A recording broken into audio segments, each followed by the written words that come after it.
आता हां. So good morning friends, welcome to my new vlog. आज मी चाललोय कुर्ली ह्या ठिकाणी, जिथे मी गेल्या वेळेच्या पहिल्या व्लॉगमध्ये जर तुम्ही बघितला असाल तर तिथून मी कुर्लीचा डॅम दाखवलेला होता. तसंच घोणसरीचं म्हणजे कुर्ला देवीचं मंदिरसुद्धा तिथून दाखवलेलं होतं. तर त्या ठिकाणीच त्याच परिसरात मी आता चाललो आहे. तर आता तिथेच फोटो काढायला चाललो आहे. तिथे बघू काहीतरी मिळेल, प्राणी पक्षी किंवा काही कीटक बिटक छोटे असे काहीतरी मिळतील असा विचार आहे. म्हणून सगळ्या आपल्या बॅगेमध्ये भरलं आहे आणि आपलं चाललो आहे. सो आजचं वातावरण पण मला चांगलं वाटतं एकदम. तर बघू, आय होप व्यवस्थित वातावरण चांगल्यापैकी असेल. आणखीन आज व्यवस्थितपणे फोटोशूट पण होईल. सो तर आता गाडी इथे मी कोल्ड स्टार्ट करत ठेवली आहे, नुसती आता ठेवून दिली आहे. तर आता झाली बंद.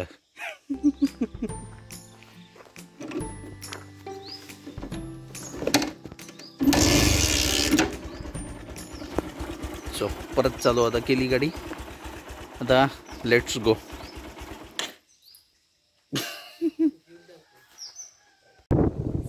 सो तर आता मी आलोय फोंडामध्ये, म्हणजे आता घोणसरी रोडवरच आहे. घोणसरीला जो रोड हा जातोय त्या आतल्या रोडवरच आहे. आता आज गाडीमध्ये पेट्रोल सुद्धा भरला, जेणेकरून पेट्रोलची कमतरता भासू नये, कारण गाडीमध्ये ऑलरेडी पेट्रोल कमी आहे. तर एकदा इथून दिसणारा नजारा एकदा फक्त बघा तुम्ही.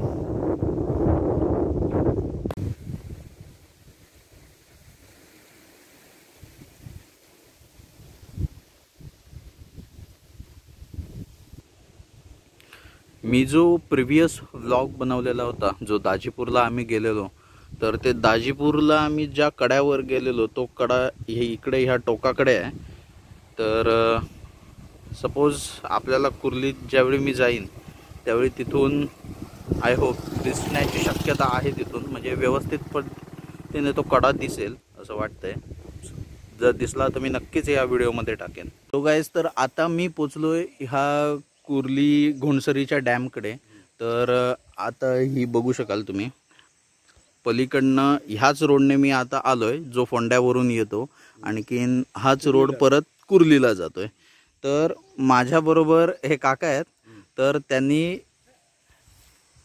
त्यांनाच आपण आता विचारूया. काका, आधी तुमचं नाव काय? कृष्णा रामचंद्र सावंत. कृष्णा रामचंद्र सावंत. तर काका, मला सांगा, ह्या धरणाची सुरुवात बांधायला म्हणजे सर्वे वगैरे कधीपासून सुरुवात झाली? हे 81 मध्ये सुरुवात झाली. 82 पासून हे खोदकाम बीम चाललं. 87 मध्ये त्याचे गावाला आपल्या पै आले आणि 87 पासून हे खोदकाम चाललं. 87 पासून. आणखीन पूर्णत्वास कधी हे काम आलं? 87 म्हणजे आज 15 वर्ष आज झाली. आज 15 वर्ष. ओके. आणि डॅममध्ये पाणी जवळजवळ आमचे थांबवण्याचे 90 मीटर असतात. 86 मीटर आम्ही पाणी थांबवता. ओके, म्हणजे आता हे पाणी 84 पाणी आता 84 मीटर पाणी. 84 मीटर म्हणजे 90 मीटर पर्यंत ह्या पाणी थांबवण्याची क्षमता आहे या धरणामध्ये. आणि आता सध्या तरी 84 ते 85 मीटर पर्यंत इथे पाणी आहे साठलेलं. आणि ते आम्ही ज्यांना ही आता वीज निर्मिती झालेली आहे की नाही, ओके, त्यांना देऊन आम्ही शेतकऱ्यांना पाणी देतो. ओके, म्हणजे इथून वीज निर्मिती सुद्धा होते. आणखीन इथून कालवे सुद्धा जाताना तुम्ही बघू शकता. तर हा जो कालवा आहे हा जातो कुठे? लोरा, आचिरणा, लोरा, खांबाळा, त्यामुळे गडमडपर्यंत पाणी जातं ते. ओके.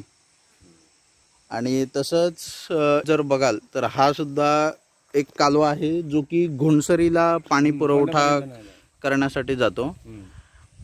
आणखीन तुम्ही एक म्हणाले दुसरा सुद्धा कालवा आहे म्हणून. 1 नंबर लोरा. 1 नंबर लोरा. आणि हे नदीने जाते ना पाणी. हां हां हां, 1 नंबर लोरा. 1 नंबर लोरा. ओके. सो तुमच्याशी बोलून अगदी मजा वाटली. बोलून सुद्धा अगदी मस्त छान माहिती दिली तुम्ही. सांगायला हरकत का? आम्ही बरोबर संरक्षणच आम्ही डॅमचं करतो. बरोबर बरोबर. ओके, चला तर आता पुढच्या प्रवासाला आपण लागू. कुर्ली तर मी जातोय. तर खाली जावा तुम्ही. आयला काय तो मध्ये जुनं देऊळ आहे की नाही, हा त्या कुर्लीच्या देवळात. देवळा खाली बरोबर जावा. बरोबर. मग मी तिथलाच कुर्लीतच आहे. कुर्लीतला जात. ओके. त्या देवळाकडे गेल्यानंतर तुम्हाला सगळा व्हिडिओ सगळा करता येत. कुठे ह्या इथल्या देवळाकडे ना? हा खाली कुर्ला देवी तकडे. म्हणजे जुना देऊळ की जुना देऊळ. नवीन देऊळ? जुना देवळाकडे ना. जुना देऊळ. बरोबर. ते पूर्ण वरून जाऊन तिकडे टेमवाडी म्हणून बोर्ड लागला. टेमवाडीच्या तिथून हा तिथून खाली जायचं. खाली जायचं. बरोबर. ओके.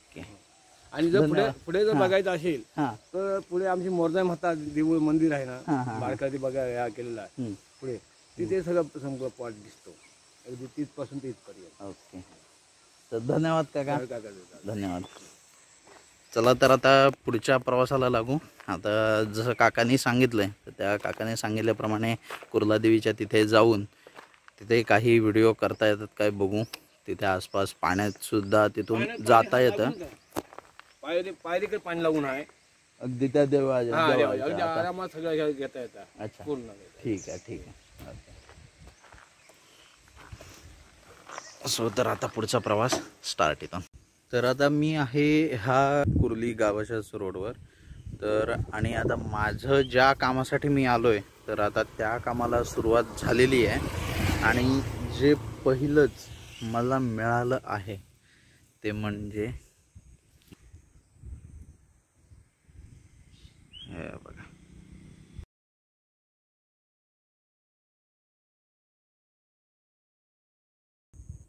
तर ही मला मिळालेली पहिली गोष्ट. तर माझ्या ऑब्झर्वेशनप्रमाणे म्हणजे जितके मी आता फुलपाखरांचे फोटो वगैरे काढले आहेत, म्हणजे मला काही जास्ती अनुभव तर नाही आहे. सुरुवात करून फक्त कॅमेरा घेऊनच मला फक्त झाले आहेत 1.5 वर्ष झालं असेल. आणि त्यावेळेपासून मी सुरुवात केली फोटोग्राफीची. म्हणजे वाईल्ड लाईफ फोटो, इन्सेक्ट, पक्षी, प्राणी ह्यांचे काढायला मला आवडतात म्हणून.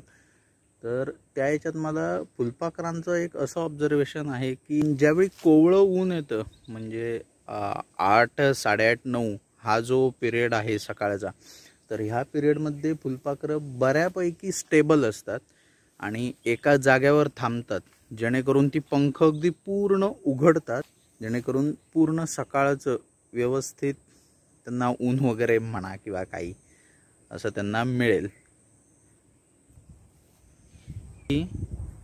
आत्ता तुम्हाला दाखवलेलं हे फुलपाखरू खूप वेळ झाला हे एकाच जागी आहे. आता पहिलं दाखवलं तर पुढे होतं इथे, आता ते इथे आलंय. पण खूप वेळ झाला की हे एकाच जागी पंख उघडून बसलेलं आहे. आज इथे वारा सुद्धा खूप आहे आणि आता मी एक्झॅक्ट कुर्ली या गावामध्येच आहे. आणि आता डॅम जसं मगाशी काका म्हणालेले की कुर्ला देवीच्या तिथे अगदी पायरीपर्यंत पाणी आलेलं आहे, जे की त्याच डॅमचं पाणी आहे. तर तिथे आता बघू तिथे जायला मिळालं तर, अदरवाईज मी तिथे जाण्याचं टाळेन बिकॉज पाणी आहे आसपास आणि दलदलीची सुद्धा जागा आहे त्यामुळे. पण एक जागा आहे की जिथून अगदी पाणी व्यवस्थितपणे दिसतं, तर मी त्या जागी जाण्याचा नक्कीच प्रयत्न करेन आता. तर आता म्हटल्याप्रमाणे मी त्या जागी पोचलोय. समोरच आहे ते जागा, इथून दिसतंय हे धरणाचं पाणी. आणखी मी ज्यावेळी पावसाळा सुरू व्हायच्या ज्यावेळी इथे आलेलो तेव्हा ते झाड आहे खैराचं. तर ह्या खैराच्या झाडावर 3 ते 4 प्रकारची फुलपाखरं मिळालेली होती. जे पावसाळा सुरू व्हायच्या मी आधी आलेलो इथे, म्हणजे ग्लॉसी ब्ल्यू टायगर, त्याच्यानंतर कॉमन टायगर, हो.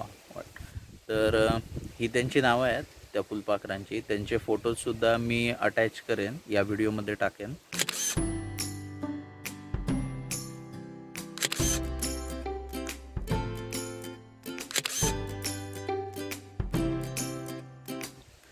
तर चला आता पाण्याच्या ठिकाणी तरी जाऊया आणि पाणी एकदा तुम्हाला दाखवतो कितपर्यंत किती छानपैकी पसरलेलं आहे ते. मी ह्या ठिकाणी म्हणजे या डॅमच्या पाण्याच्या ह्या ठिकाणी जिथे आता चाललोय, ही माझी 4थी वेळ आहे. आणि तर पहिल्यांदा आलो त्यावेळी एकदम पातळी कमी होती पाण्याची, म्हणजे तो मे महिन्याची एंडिंग होती, अर्थातच कमी असणार कारण उन्हाळा ओलांडून गेलेला होता. त्यावेळी एक राधाकृष्णाचं, माफ करा, राधाकृष्णाचं नव्हे, विठ्ठल रुक्मिणीचं तिथे एक देऊळ होतं, जे की इथल्या लोकल भाषेत खांडकीचा दगड आपण जो म्हणतो, तर त्या दगडाचं बांधलेलं होतं. तर त्याचा सुद्धा एक फोटो टाकतो. तर इतकं त्यातल्या फक्त म्हणजे ते छोटंसं देऊळ बघून इतकं छान वाटलं की पहिल्या वेळचं आर्किटेक्चर किती छान होतं. इथे एक परत ग्लॉसी ब्लू टायगर मला इथे दिसतंय, हे बघा.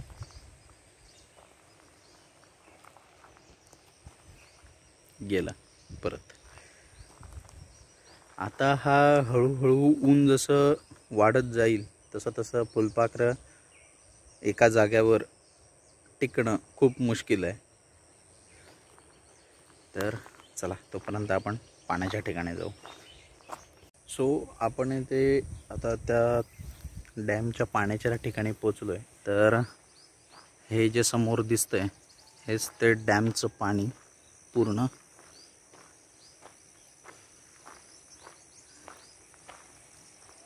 तशाच पद्धतीने पक्षी वगैरे मुक्त विहार करताना दिसतंय. तिथे गुरं वासरं चरताना सुद्धा दिसतात. इतकं छान वातावरणात जर आपण कधी अशा दिली तर इतकं छान वाटतं. निसर्गाच्या आपण कुशीत कधीतरी यायलाच पाहिजे, त्याच्याशिवाय आपल्याला कळणार नाही की निसर्ग किती छान आहे. ते मला दाखवतो. इथे हा जो पक्षी बसलाय, एका झाडावर बसलाय, ह्या पक्षाचं इतकं छान पद्धतीने एक मला व्हिडिओ मिळालेला होता ना. हे पक्षी मस्तपैकी एका जागेवर बसून राहतात पहिल्यांदा, आणि मग जे काही कीटक वगैरे दिसतील त्यांना जातात, पटकन पकडतात, आणखीन परत स्वतःच्या जागी येऊन थांबतात, आणि मग मारून म्हणजे अशा पद्धतीने पटकून त्याला मारून खातात. तर हे जे दृश्य आहे ना खूप छान आहे.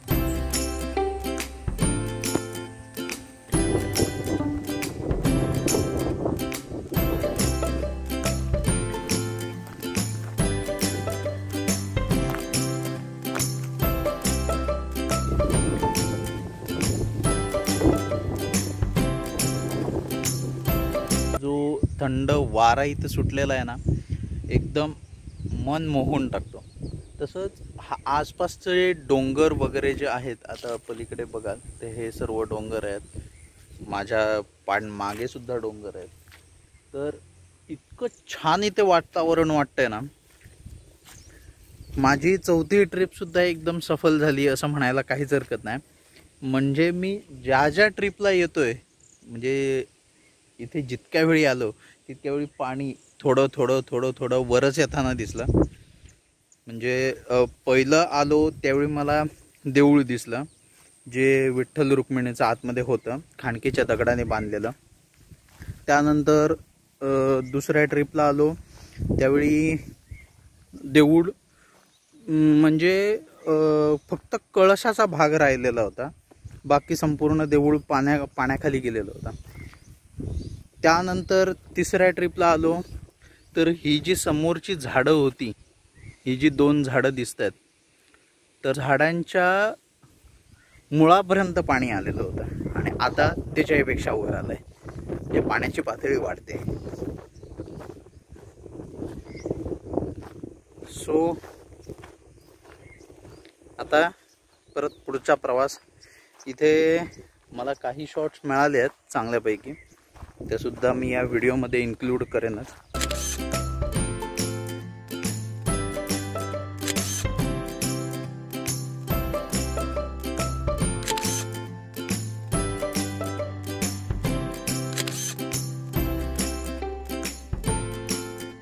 सो फायनली माझं इथे आता फोटोशूट करून कंप्लीट झालं आहे.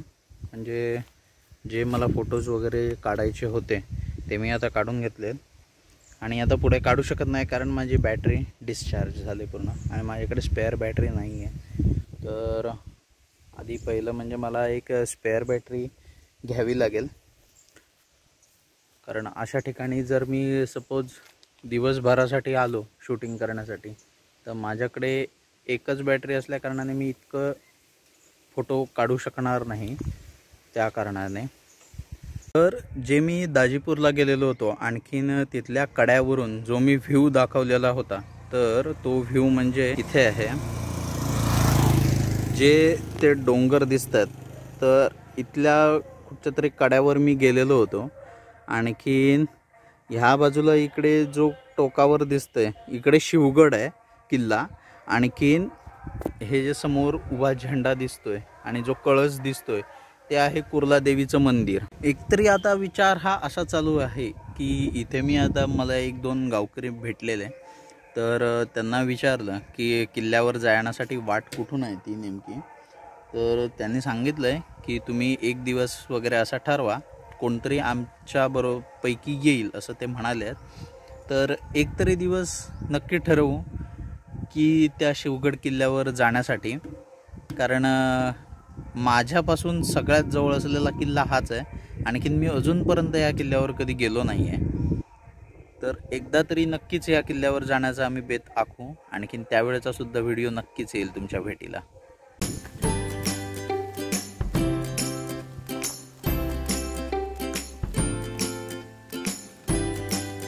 आता मी परत ह्या धरणाच्या पाण्याच्या ठिकाणी आलो आहे. आता जो तुम्ही आता व्हिडिओ बघितलात त्याच्यामध्ये ते फुलपाखरू बघा की बाहेरून पूर्ण करड्या कलर्स आहे, पण पंख जर उघडले त्या फुलपाखराने तर ते पूर्ण जांभळ्या रंगाचं तिथे दिसतो कलर त्या पूर्ण फुलपाखराचा. निसर्गाची सुद्धा किती छान कमाल आहे बघा की स्वसंरक्षणासाठी कशा पद्धतीने त्यांचे रंग आहेत. फुलपाखरांचे सुद्धा इतक्या प्रजाती आहेत.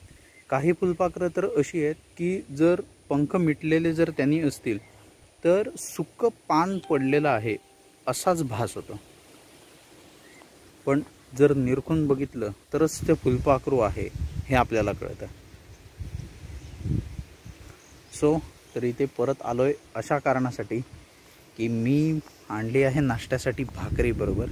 तर आता ती भाकरी खाणार आणि परत मी परतीच्या प्रवासाला लागणार आहे.